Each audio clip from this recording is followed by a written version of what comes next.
জীবনে একটা বন্ধু লাগে। ব্যথা পেয়ে চুরমার হয়ে যাওয়ার দৃশ্যটা দেখার জন্যে হলেও একটা বন্ধু লাগে। ভালোবাসার মানুষের সাথে ঘটে যাওয়া প্রিয় মুহূর্তগুলো অকপটে জানানোর জন্যে হলেও একটা বন্ধু লাগে।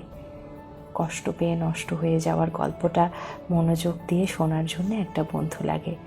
রাস্তায় হেঁটে যাওয়া সুদর্শন রমণী কিংবা পুরুষের ওপর হঠাৎ আসক্তিটা জানিয়ে আনন্দটা ভাগ করার জন্য হলেও একটা বন্ধু লাগে।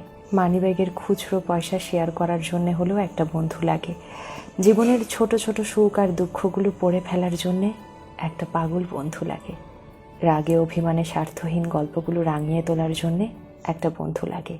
নিজের বন্ধু, যাদের বন্ধু আছে নিজের মানুষের মতন, যার কাছে এই গোপন গল্পটা জানিয়ে দিতে পারে নির্দ্বিধায়, এই মানুষগুলো ভাগ্যবান। গল্প জমানো বন্ধু সবাই পায় না।